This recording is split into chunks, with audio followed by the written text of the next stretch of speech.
आज महिला सभा करके कहती है शिव आज भी गुरु है। बोलिए गुरु जिंदा चाहिए कि मरा हुआ? कौन गुरु से कल्याण होगा? तो शिव जी जिंदा है। एक आदमी कहा कि शिव जी मरे नहीं, अभी भी हैं। हम की बुला के ले आइए, हम बात करेंगे शिव जी से। अगर जिंदा हैं तो लाइए बुला के, हम बात करेंगे। वो चुपचाप निकल गया पंडाल में से। ऐसे ऐसे पंथ चलाए जा रहे हैं विश्वास के।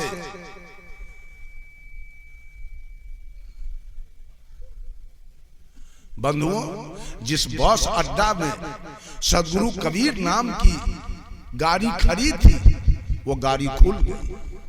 उस गाड़ी का इंतजार करने से हमको कुछ नहीं मिला। फिर उसी बस अड्डा में आचार्य श्री धर्म स्वरूप साहब नाम की गाड़ी लगी थी। वो गाड़ी भी खुल गई। वो गाड़ी भी अगले साल खुल चुकी। उस गाड़ी का इंतजार करके हम क्या करें? आज के जो सदगुरु हैं, वो गाड़ी बस अड्डा में खड़ी है, उस पर चढ़िए तो आप गंतव्य पर जा सकते हैं। लेकिन आज मरल गुरु चाहिए। महिला सबको मरल गुरु चाहिए। क्यों? कि मांस खाएं, मछली खाएं, गाड़ी पढ़े और कोई रोके नहीं। इसलिए मरल गुरु की जरूरी है। कैसे कैसे लोग इस धरती पर हैं, भक्ति करने वाले।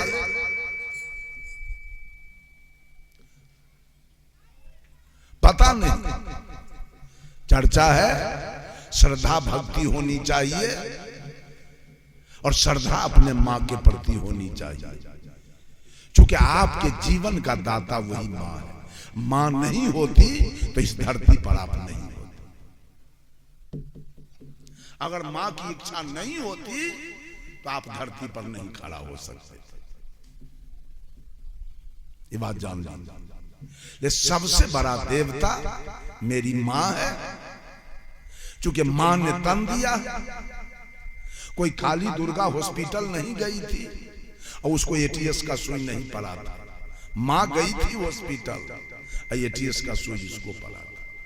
इसके पेट से हम निकले थे बाहर। इसलिए सबसे बड़ा देवता हमारे पूज्य गुरुदेव आचार्य श्री धर्म स्वरूप साहब हजारों मंच पर कह चुके कि बेटा अगर पूरे शरीर का चमड़ी अपना उतार करके, क्या है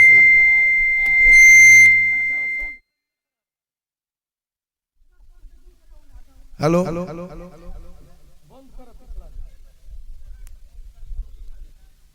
बंधुओं, पूज्य गुरुदेव कहा करते थे बेटा अगर पूरे शरीर का चमड़ी उतार कर अपना अब मां के पैर के चप्पल या जूती बनवा दे, तब भी मां का कर्जा बेटा से सधने वाला नहीं।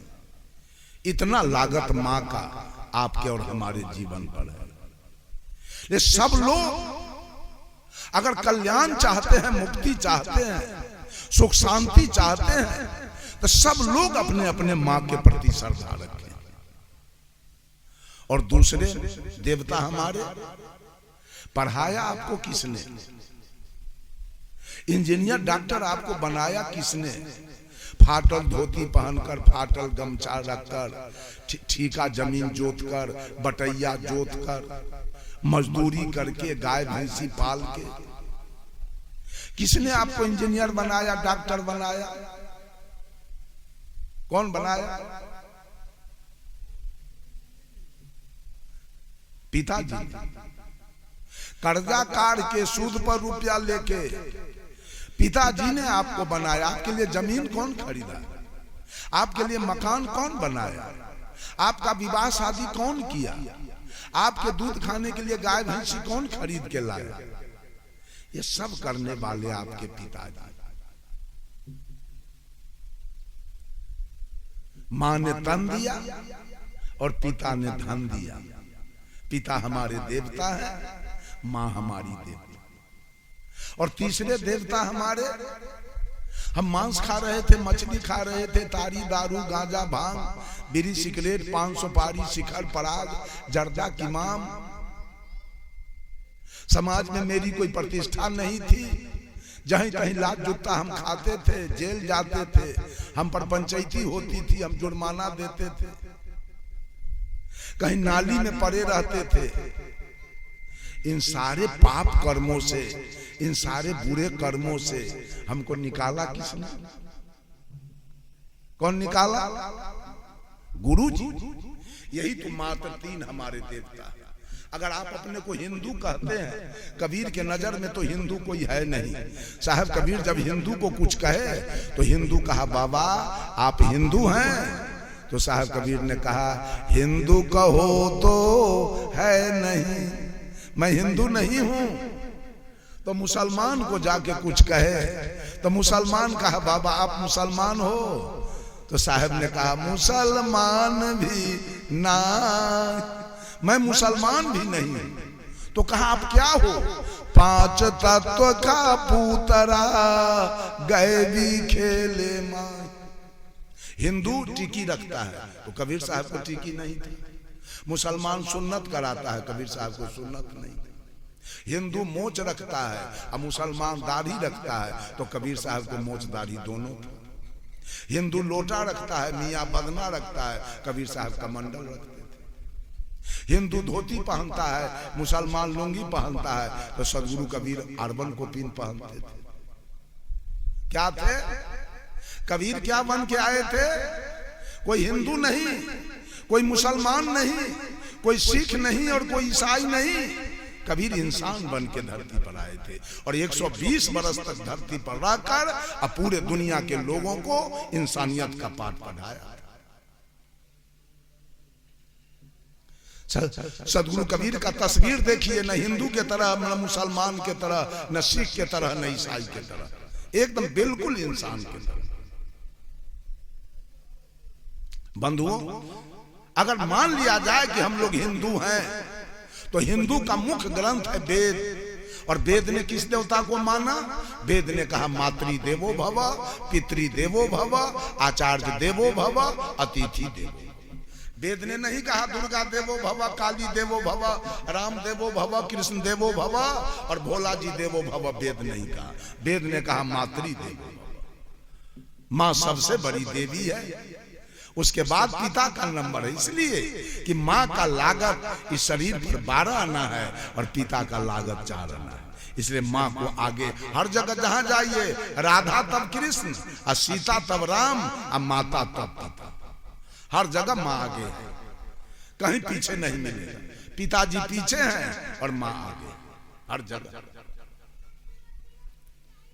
तो वेद भी तो आपका यही कह रहा है मातृ देवो भव, पितृ देवो भव, आचार्य देवो भव। जिस गांव में, जिस घर में माँ के प्रति श्रद्धा हो, पिता के प्रति श्रद्धा हो, जिस घर में माता पिता की पूजा हो, वो गांव कैसा बनेगा, वो घर कैसा होगा? घर मंदिर हो जाएगा, गांव आदर्श हो जाएगा और घर के लोग देवी और देवता बन जाएंगे। आज देवता के पूजते पूजते सब घर नरक बनते जा रहा है। सब घर में मामला फौजदारी पर, पंचायत, चोरी बेईमानी दलाली घुसखोरी चल रहा है। अनाचार, कदाचार, बेविचार, बलात्कार, भ्रष्टाचार, नरसंहार चरम सीमा पर है और देवताओं की पूजा चल रही है। बंधुओं, माँ के प्रति श्रद्धा, पिता के प्रति श्रद्धा और गुरु के प्रति श्रद्धा। माँ ने तन दिया, पिता ने धन दिया और गुरु ने ज्ञान दिया। इसके बाद दाता का कोई है, दाता के लिस्ट में कोई है तो उसका नाम गिना दीजिए आप, जिसका पूजा हम लोग भी करेंगे तब क्या करेंगे। ये 3 से बड़ा कोई देवता अगर हो इस धरती पर, किसी पंथ वाले से आप लोग पूछ लेंगे जी 3 से बड़ा कोई देवता हो तो बता दो, उसकी पूजा हम लोग करेंगे। नहीं तो आप लोग बोलिए कि 3 से बड़ा कोई देवता है। आज राम के पूजने वाले मांस खा रहे हैं तो भगवान राम क्या सुधार किया? अगर आप वाल्मीकि रामायण लाइए तो राम के बारे में आपको बता दूं।